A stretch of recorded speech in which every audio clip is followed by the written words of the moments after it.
Chemical and physical changes. What happens to a glass of ice water left outside on a hot day? You might notice that the ice gradually seems to disappear, leaving only liquid water in the cup.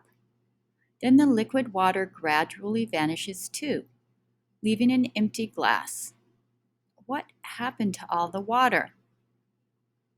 This phenomena demonstrates a few important concepts in chemistry, which is the study of matter and how substances interact with each other. The water in the glass never actually disappeared or became anything new.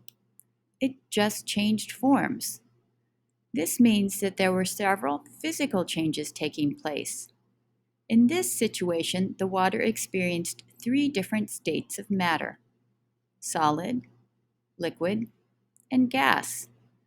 The water began as a solid in the form of ice. As energy from the sun's heat was added to the ice cube, it experienced a phase change from solid to liquid. This is called melting. Then the liquid water in the glass gained even more energy and transformed into a gas through evaporation. The most important thing to note about physical changes is that they may change the shape, size, or form of a substance, but they do not change what it is. Throughout the entire process of melting and evaporation, the water had the exact same chemical composition, H2O. For every molecule has two hydrogen atoms and one oxygen atom. When matter changes identity rather than just form, we call this a chemical change. This involves breaking and forming new chemical bonds, the links between atoms in a substance that determine its identity. For example, have you ever seen something that is a metal collecting rust?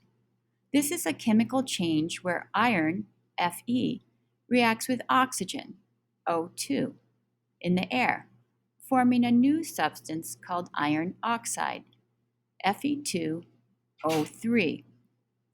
The primary detail you need to remember about chemical changes is that they occur on the molecular level to create new substances.